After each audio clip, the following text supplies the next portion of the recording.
मारो बेटो दिवा दो साहब। कहाँ है आपका बेटा? एक झाड़ से लटके हुए पिछला 1.5 साल से।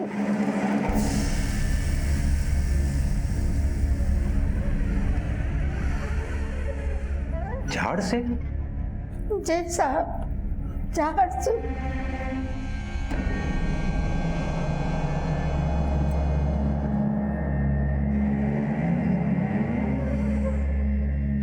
सत्ताईस अगस्त 2015 को एक बूढ़ी माँ 70 किलोमीटर की दूरी तय करके एक पुलिस चौकी पहुंची। उसकी शिकायत थी कि पिछले 18 महीने से उसके बेटे का शव एक पेड़ पर लटका है। क्या मजबूरी रही होगी इस माँ की जो वो इतनी लाचार थी, और क्यों एक मृतक के शरीर के साथ इस तरह का निर्मम बर्ताव हो रहा था। हमारे देश में आज भी ऐसे कई छोटे छोटे गांव हैं जिनके 70 किलोमीटर तक के रेडियस में भी कोई पुलिस व्यवस्था नहीं है।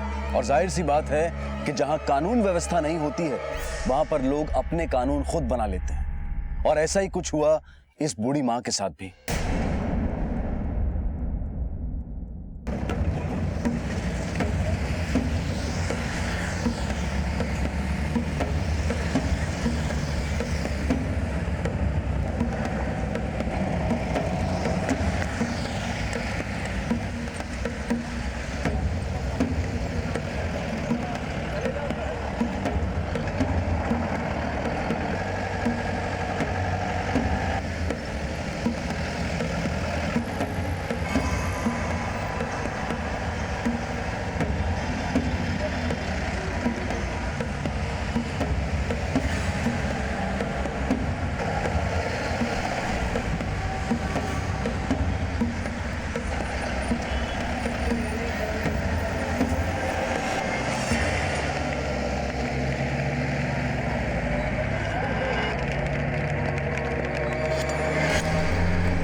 सरपंच जी, खम्बा गड़ी साहब। सरपंच जी, उस बुढ़िया ने कोई काम धंधा तो है नहीं। पहले दिन रात अपने बेटे की लाश के नीचे बैठी रहती थी, और अब घूमते घूमते शहर पहुंच गई और वहां से पुलिस ले आई। सरपंच जी, ये बात एकदम बर्दाश्त से बाहर है कि हमारे पुरखों के बनाए हुए रिवाज पे कोई टांग अड़ावे।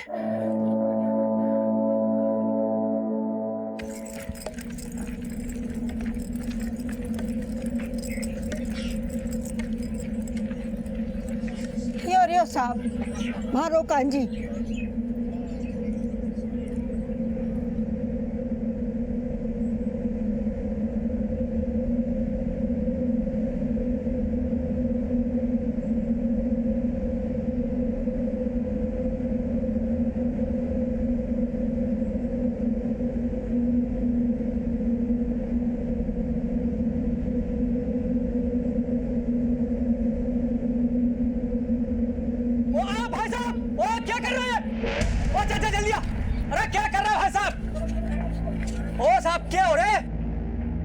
कुछ करने से पहले इजाजत ली है क्या?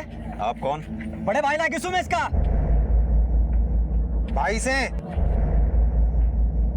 ये टेकपुर है, यहाँ का कानून आपकी किताबों में ना मिलेगा। और गांव में तो घुस गए, पर यहाँ के मामलों में ना घुसने देंगे आपको।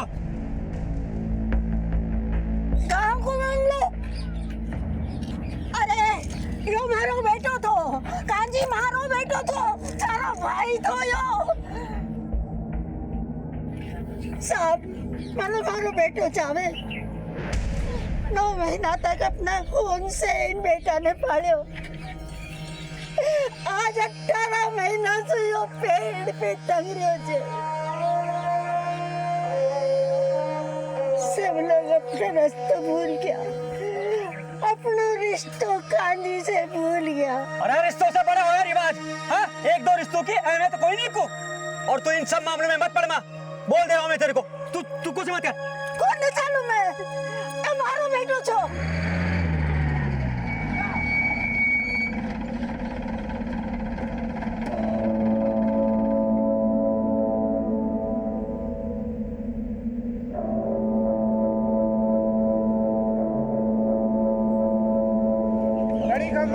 गणी खम्मा, आपको देखकर अच्छा लगा। मैं ब्रजेश्वर प्रसाद, इस गांव का सरपंच, आपकी सेवा में हाजिर। सरपंच जी, हमें कंप्लेंट मिली है जिसकी वजह से ये जरूरी है कि इस बॉडी को नीचे उतारें और थाने ले जाएं। आपके लिए तो हमारी जान हाजिर है दरोगा साहब, पर ये लाश आपके लिए तब तक हाजिरी न लगा पाएगी जब तक कि घरवाला ने मोहताना के पैसे ना मिलेंगे। उससे पहले बिल्कुल नहीं, कतई नहीं।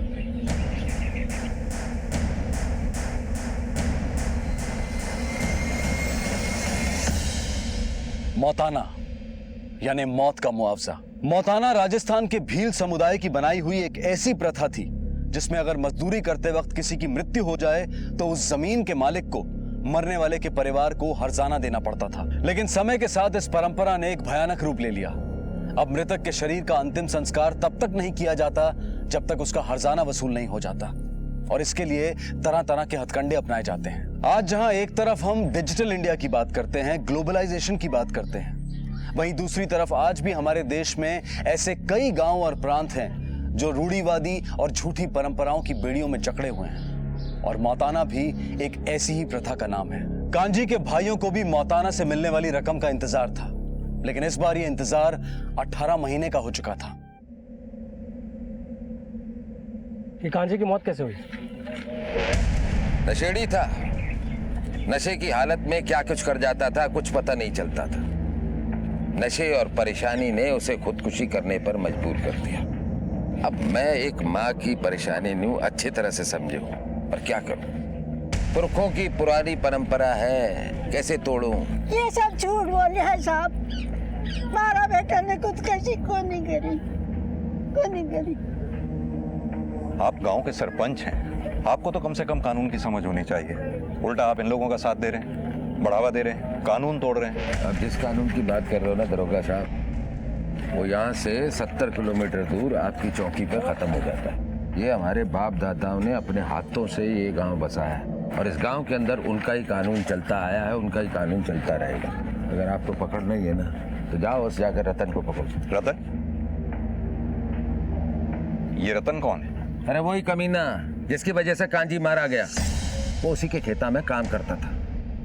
वो सुबह शाम उस पर बड़ा जुल्म करता था, मारता पीटता रहता था। गायब होने से एक दिन पहले तक वो उसी के खेता में काम कर रहा था। उसी ने उसको आत्महत्या करने पर मजबूर कर दिया। अब मौताना की बात आई तो गायब हो गया गांव से।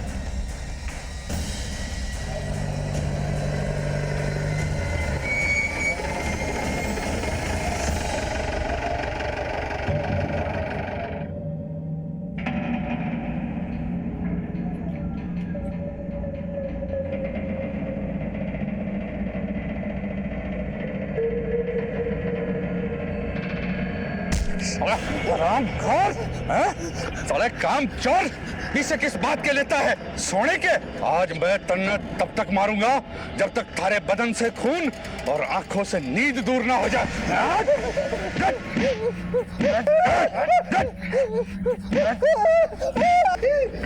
आज के बाद दिखाई मत पड़ना, उठाकर फेंक दो साले को बाहर। मारो जितना हिसाब बनता जाओ, पहले मुझे लौटा दो तो मैं चला जाऊं। हिसाब की तो तू बात ही मत कर कांजी।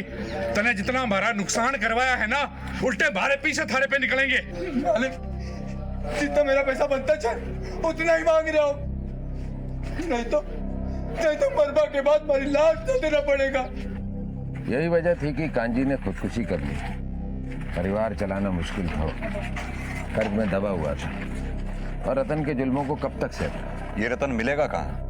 भवानी मंडी भाग गया था, लेकिन अभी भी उसका घर और जमीन यहाँ पर है। कहाँ तक भागेगा साल, कभी ना कभी तो आवेगा।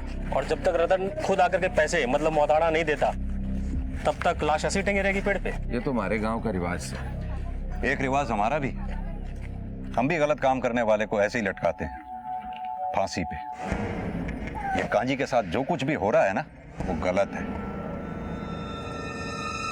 सूर्यभान, ये केस सिर्फ छोटे गांव में आत्महत्या का नहीं है, गांव वालों की मान्यताओं का है। सदियों से चली आ रही इस प्रथा को वो इतनी आसानी से तोड़ने नहीं देंगे। मुश्किल ये है कि हम चाह रहे हैं, गांव वालों से निपटना इतना आसान नहीं है। अगर कांजी को गांव से बाहर निकालना है तो हमें भी अपनी ताकत गांव वालों के बराबर करनी होगी। सर अगर आप कहें तो मैं एक्स्ट्रा फोर्स का इंतजाम करूं। हाँ बिल्कुल सर। करो, बैठो जल्दी। चलो, एक्स्ट्रा फोर्स तो हमें मिल जाएगी सूर्यभान, पर शायद इस प्रोसेस में थोड़ा वक्त लगेगा। ये गांव भी तो कुछ ज्यादा दूर है अपनी चौकी से। तुम्हें क्या लगता है कांजी को आत्महत्या करने के लिए किसी ने उकसाया होगा क्या? हो सकता है।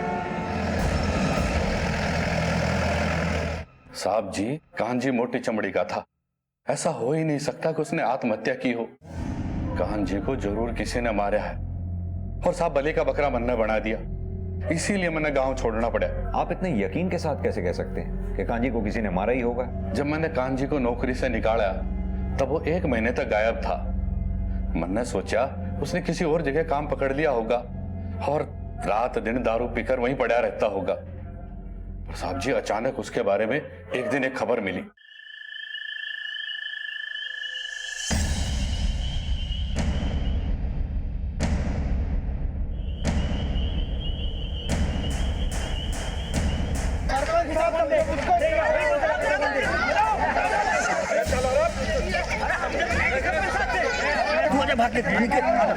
क्या बात है सरपंच जी, यो हमारे घर के आगे इतनी भीड़ क्यों लगा रखी है? हम लोग यहाँ पर कांजी की मौत का मौताना वसूलने आए थे। सारी हैसियत के हिसाब से ज्यादा ना है, सिर्फ 11 लाख रुपए।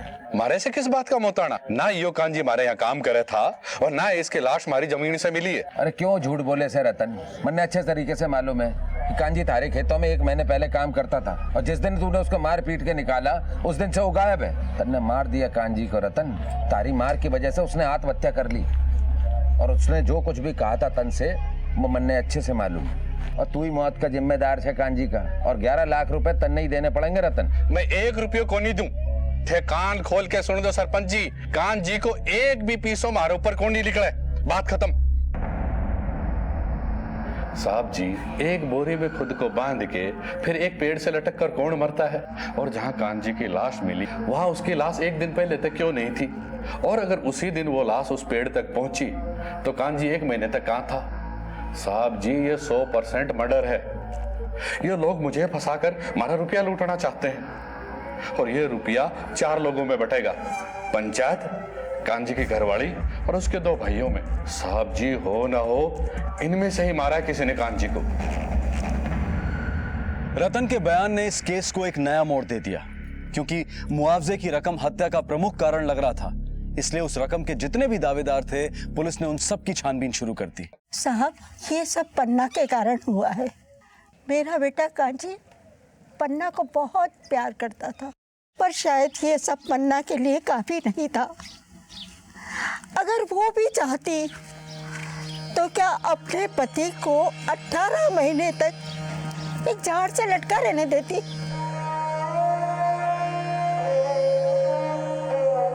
किसी को कांजी की परवाह नहीं है, सब अपने फायदे में लगे हुए हैं।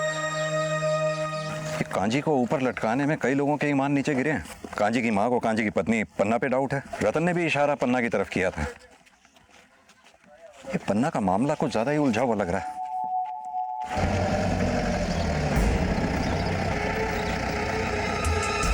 कांजी शराबी था साहब, पीने के बाद वो क्या करेगा इस बात का कोनो भरोसा ना था। हो सकता है शराब पीकर खुद ही लटक गया हो पेड़ से। एक आदमी ने खुद को बोरी में डालकर पेड़ से लटका लिया और सुसाइड कर लिया। ये जितने भी लोग इस फालतू के लॉजिक को सच बता रहे हैं, सब के सब झूठ बोल रहे हैं। इन पर नजर रखो सूर्यभान, हम इनमें से किसी पर भी भरोसा नहीं कर सकते। सर,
जी साहब, कांजी की पत्नी पन्ना और उसके बहनोई सिया राम में कुछ ना कुछ गड़बड़ है।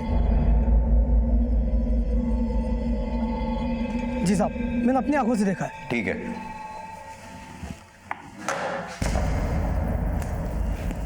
इसका मतलब कांजी की पत्नी पन्ना का चक्कर सियाराम के साथ चल रहा है। एक तरफ तो कांजी की लाश कब्र में दफन भी नहीं हुई और दूसरी तरफ हमारे सामने हर रिश्ते का सच कब्र खोद के निकल रहा है। कहीं यही वजह तो नहीं जिसकी हमें तलाश है? हो सकता है सर। एक विधवा का एक बच्चे के साथ जिंदगी को आगे बढ़ाना क्या होता है साहब, वो आप ना समझ सकोगे, क्योंकि हमारे समाज में तो औरतों पे कीचड़ उछालने से मर्दानगी साबित हो गए। सियाराम ने हमारे में दिलचस्पी दिखाई और कांजी के जाने के बाद मुझे भी किसी का सहारा चाहिए था। हम दोनों की ज़रूरतें मेल खाती थी और यही कारण था कि हम दोनों का मिलना शुरू हो गया। और इसके बाद तुमने रिश्ते बना लिए? वो हमारा सबसे ज़्यादा ख्याल रखता है। कांजी भी हमारा ख्याल रखता था, पर सियाराम उससे भी ज़्यादा हमारा ख्याल रखता है और इतना ही काफ़ी है हमारे लिए। पन्ना को ये बात ज्यादा अच्छी लगती है कि सियाराम उसका सबसे ज्यादा ख्याल रखता है। अब पता ये करना होगा कि सियाराम पन्ना प्रेम गाथा कांजी की मौत के बाद शुरू हुई या कांजी की मौत के पहले से ही? हुकुम साहब, हमारे को क्या लेना देना कांजी की मौत से, और उससे भी उसकी पत्नी के साथ मैं पिछले 1 साल से ही हूँ, मतलब कांजी के मौत के 6 महीने बाद से। और आपको अगर ये जानना है ना कि कांजी ने आत्महत्या किया कि उसका खून हुआ, तो ये बात आपको कांजी के भाई केदार और भानु से पता चलेगा।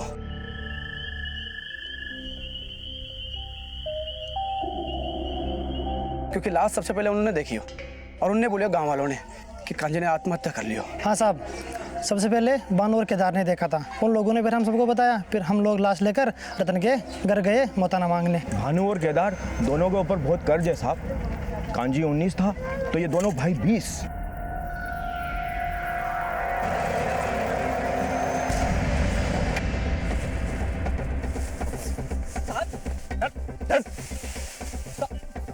तुम दोनों ने साथ मिलकर कांजी को ऊपर लटकाया, अगर वो बोरी में डाले जाने से पहले मर चुका था। आप क्या बोल रहे हो? कहीं को नहीं समझ में आ रहे हो साहब। कोई बात नहीं, ये सुनने की आदत है हमें। ये केस सॉल्व होना हो मगर तुम दोनों के मौताने में हमारा हिस्सा पक्का है। साहब मैं सब बता दूंगा साहब, मारो मत साहब, मैं सब बता दूंगा। बता। साहब, ये बात सच है कि हमारे ऊपर बहुत कर्जो है, गांव में हर आदमी के ऊपर कर्जो है साहब, पर मैंने कांजी को ना मारियो साहब। तो फिर किसने मारा? साहब, वो उस दिन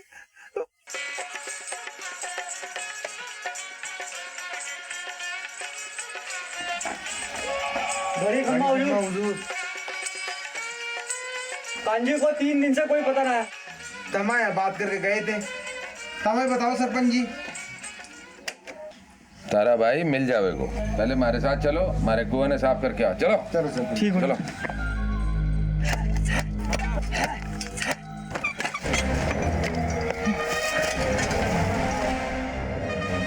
पर साहब कुएं से पानी ना निकला, कांजी की लाश मिली।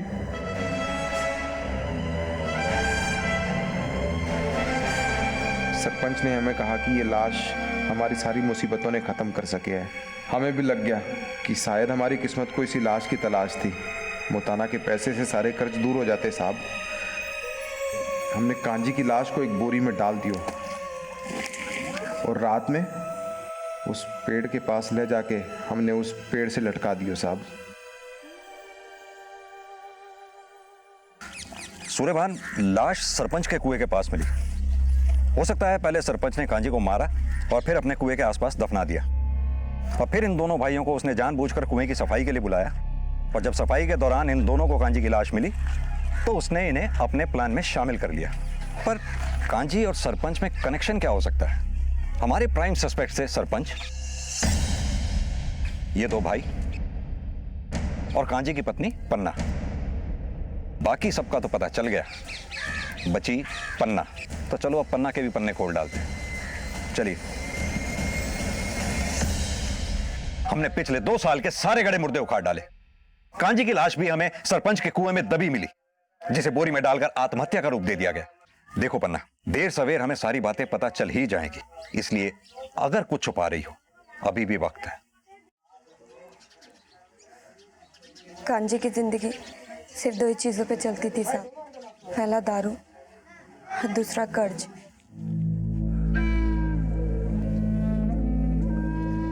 ये तो खाली हो गई गांजी। और पिएगा? एक काम कर, अपनी घरवाली ने लेके आ। और जोर से भूख लग रही है, वो हमारे लिए खाना बनाएगी और मैं तेरे लिए दारू लेके आता। चल खड़ा। गाड़ी कम मालिक। मालिक ये रही मारी लोकाई, खाना एकदम चौको बनावे मालिक। अरे वो तो हम इससे बनवा ही लेंगे, हमारे को जो बनवाना है। तू ये दारू पी पी। मेहरबानी। मैं इसको रसोई दिखा के आता हूँ। चल।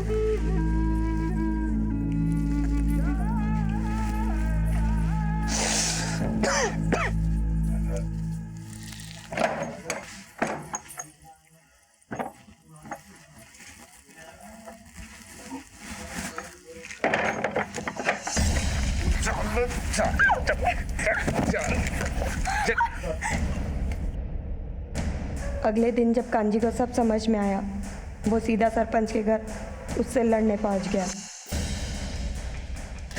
ये क्या किया तने मारे साथ? तने मारे को धोखा देके मारी लुकाई के साथ।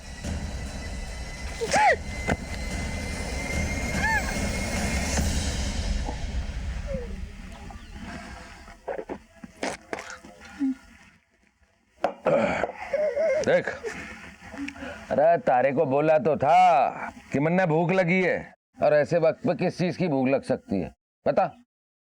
अरे शराब के बाद शबाब की भूख होती है, ये भी बताना पड़ेगा क्या? चल खड़ा हो, खड़ा। बैठ बैठ। हाँ इधर देख, अरे इधर देख, मारे 2 लाख रुपए तारे पास है। मन्ने मांगे के? नहीं ना। मन्ने भूख होती है शबाब की, तुम्हारी भूख शांत कर, मैं तारी भूख शांत करूंगा। बहुत अच्छा सौदा बता रहा हूं। चल ये ले 20 रुपए और ये ले दारू। अरे रख ले, चल। कांजी मेरी फिक्र करता था साहब, हमारे से प्यार भी बहुत करता था, पर कभी कभी ये नशा प्यार, रिश्ते, इंसानियत, इन सबको खोखला कर देते हैं। कांजी नशे में डूबता जा रहा था। सरपंच ने उसकी कमजोरी पकड़ के उसे शांत कर दिया था। सरपंच रोज आता था और वो रोज मेरे साथ।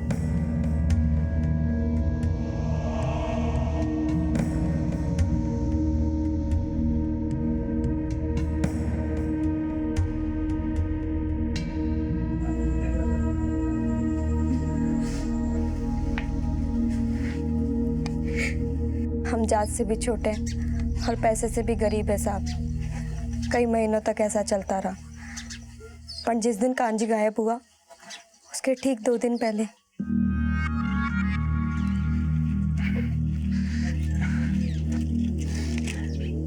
अपनी जिंदगी के सारे पाप धो जाएंगे। तू परेशान ना हो। देख देख, मन्ने दारू छोड़ दी है, भले ही मन्ने भूखों मरना पड़े, पर तन्ने सरपंच की भूख ना बनने देंगे। ओ कांजी, तुझे सरपंच साहब ने अभी के भी बुलाया है। तू अपनी बोतल उठा और उन्हें अपनी उठाने दे। निकल जा यहाँ से और जाके कहते अपने सरपंच से उसकी और मेरी यारी दोस्ती खत्म। 2 दिन में उसके 2 लाख रुपए उसे ला के दूंगा, और उसके बाद यहाँ आने की हिम्मत ना कर। जा निकल जा। फिर वो 2 दिन कभी नहीं आया साहब। आई तो कांजी की खबर। आप मेरी बहन से क्या पूछताछ कर रहे हैं? अरे पूछताछ करनी है तो उनसे जाकर कीजिए, जो हाँ सब बातों का जिम्मेदार है। जब किसी गरीब का फायदा उठाकर उसका शोषण किया जाता है तो नुकसान सिर्फ उस गरीब का नहीं बल्कि पूरे समाज का होता है, क्योंकि ये सोच समाज की उस विकृत मानसिकता को दर्शाती है जिसे अब सुधरने की जरूरत है। गांव का सरपंच भी इसी मानसिकता का शिकार था। उसने अपने रुतबे और स्थान का फायदा उठाकर एक गरीब औरत का शोषण किया, और जब कांजी ने इस बात का विरोध करना शुरू किया तो जाहिर है सरपंच को यह बात हजम नहीं हुई होगी। लेकिन क्या सरपंच ने ही कांजी को अपने रास्ते से हटा दिया?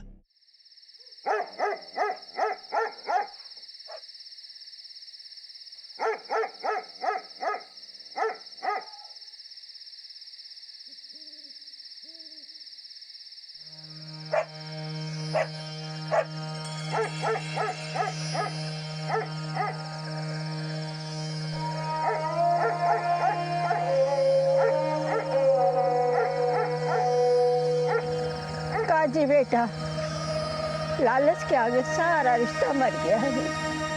सब अपना चक्कर में पड़ गया है। एक मरिया हुआ आदमी को तमाशा बना रही है। पर तू चिंता मत करे बेटा, मैं हूं ना, थारी माँ। मैं तने आजाद करवा के जरूर रहूंगी, तू चिंता मत कर दे।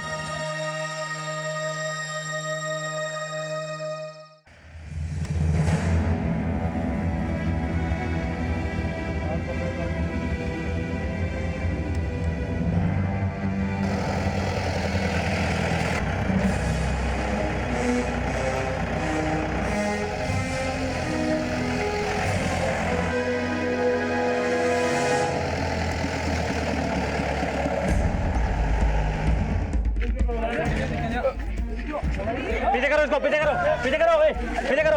आराम से आराम से आराम से आराम से पीछे करो। पीछे चल, पीछे। आराम से आराम से आराम से आराम से। जैसे इसको अंदर बंद कर। अम्मा जी, पोस्टमार्टम के बाद आपको आपका बेटा सौंप देंगे, और हो सकता है शायद तब तक खूनी भी कानून की गिरफ्त में हो।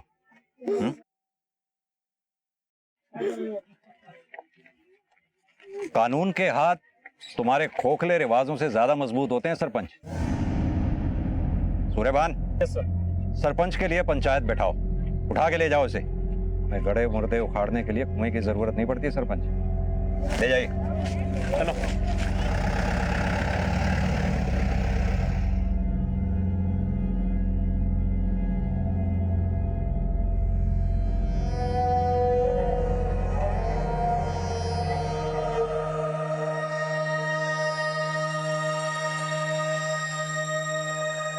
देखो दरोगा साहब, मन्ने कांजी का खून नहीं करा। आप ही बताओ, वो कांजी नंगा फकीर 20-20 रुपए हमारे से लेता था, हमारे से। आखिर वो 2 लाख रुपए कहां से लाता? अरे उसकी लुगाई झूठ बोल रही है। वो अपने छोटे भाई उपेंद्र को बचा रही है। उपेंद्र और कांजी का झगड़ा था। साले कमीन, मेरी बहन को सरपंच के पास, तेरी इतनी मजाल, सरपंच के पास। उपेंद्र को मारे और पन्ना के बीच में जो कुछ चल रहा था वो सब पता चल चुका था, इसीलिए उसने कांजी को पीटा भी था।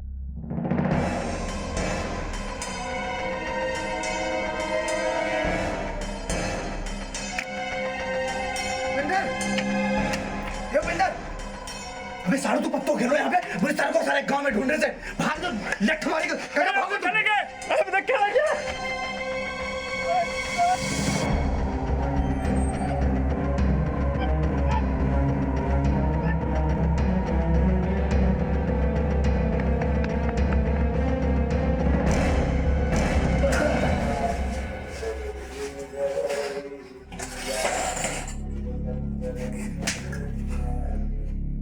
क्या लगा था तुझे? हमसे बच के भाग जाएगा? मैंने नहीं मारा साहब। अरे कांजी को मारकर क्या मैं अपनी बहन को विधवा बनाना चाहूंगा? ना। हाँ, मेरा खून जरूर खोला था जब मैंने अपनी बहन और सरपंच के बारे में सुना, लेकिन मुझे पता था कि मेरे चाल लेने से कुछ भी नहीं होगा। मेरी बहन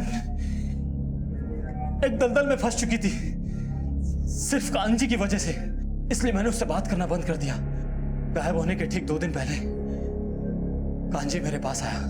मन्ने दारू छोड़ दी उपेंद्र, मेरा भरोसा कर। भूखों मर जाऊंगा लेकिन कभी शराब को हाथ न लगाऊंगा।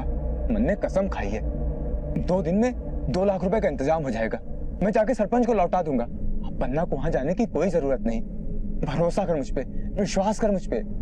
फिर वो गायब हो गए और फिर एक दिन पेड़ से उसकी लाश लटकी हुई मिली। हमने लगा कि उसने जानबूझकर खुदकुशी की है ताकि मोताने से मिले पैसों से मेरी बहन की जिंदगी ठीक हो जाए। मुझे इस बात का अंदाजा भी नहीं था कि उसने आत्महत्या नहीं की है, बल्कि उसकी हत्या हुई है।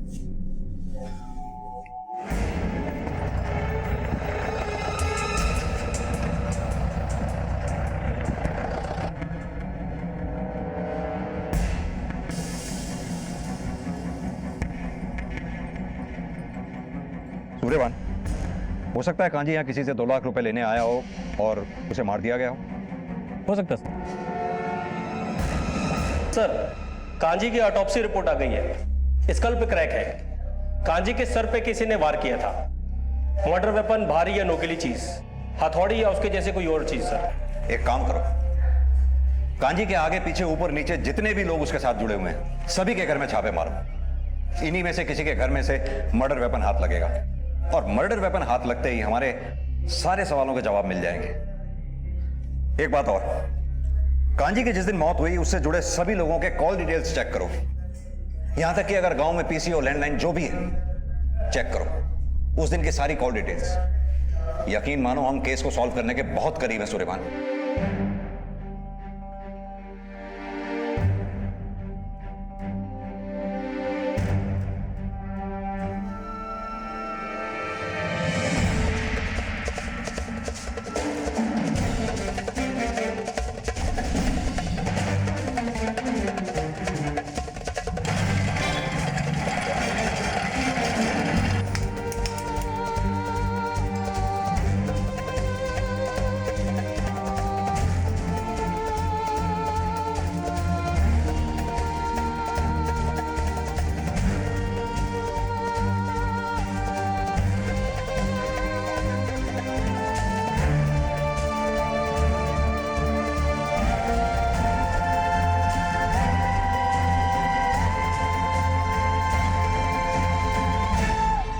सियाराम, खैर मनाइयो कि इन हथौड़ी और कुल्हाड़ी पर कांजी के खून के निशान ना निकले, वरना वो तो मरने के बाद लटका था, तुझे जीते जी लटका दूंगा।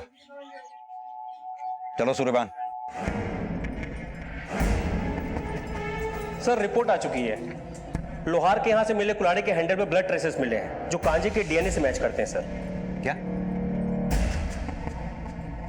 साहब, ये कुल्हाड़ी तो मैंने सियाराम ने आके बेची थी। तुझे कैसे पता कि इतने सारे औजारों में यही कुल्हाड़ी तुझे सियाराम ने बेची थी? साहब, मैं तो बढ़ई और मिस्त्री का छोटे मोटे औजारी बनाऊं, कुल्हाड़ी तो कभी बनाई नहीं। कुल्हाड़ी भारी थी सो रख लिया, सोचे कि गला दूंगा। सर, कॉल रिकॉर्ड्स आ चुकी हैं। हत्या के दिन कांजी और सियाराम के बीच बातचीत हुई थी और ठीक उसी रात सियाराम को मोबाइल लोकेशन उसी जगह पर एक्टिव था, कुएं के पास, और लोहार के पास से मिली कुल्हाड़ी भी सियाराम की ही है सर। इसका मतलब सियाराम ने ही कांजी को मारा है। इतने दिन से इधर उधर दौड़ा रहा है, हमें बेवकूफ समझता है क्या? या तू ज्यादा चालाक है? बोल दूं साहब, सब बोलूंगा। मैंने मारियो कांजी को साहब, मैंने मारियो कांजी को।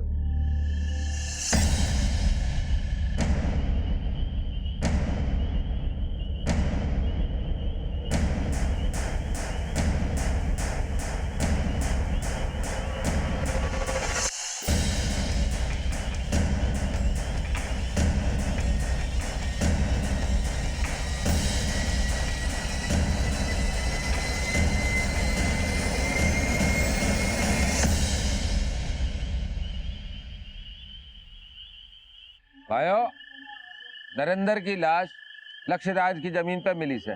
नरेंद्र लक्ष्यराज की जमीन पर काम करे था। अब लक्ष्यराज ने नरेंद्र को 8 लाख रुपए मोहताना के देने पड़ेंगे। लक्ष्यराज, चल भाई, मोहताना के पैसे दे।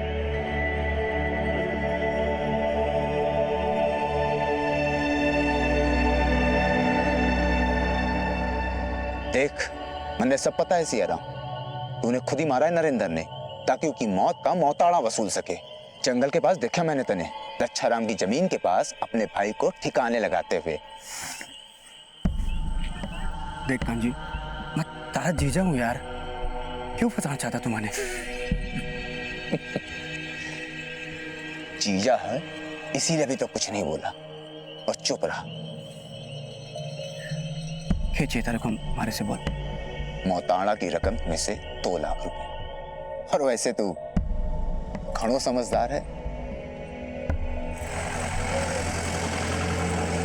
मैं तारा जीजा हूं यार, क्यों फंसाना चाहता तुम्हारे? जीजा है इसीलिए अभी तो कुछ नहीं बोला और चुप रहा। खींचिए रकम हमारे से बोल। मोहताड़ा की रकम में से 2 लाख रुपए। और वैसे तू घणो समझदार है।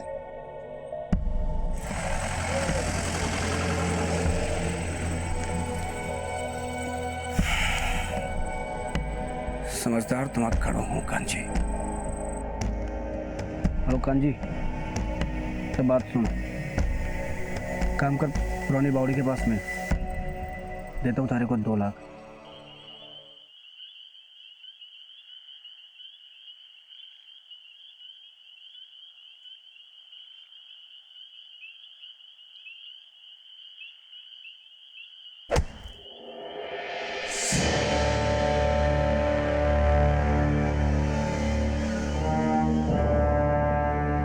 कत्ल तो हो गया उस हमारे हाथ से कांजी का, पर मैं समझ को ना साहब, मैं कर तो क्या कर तू।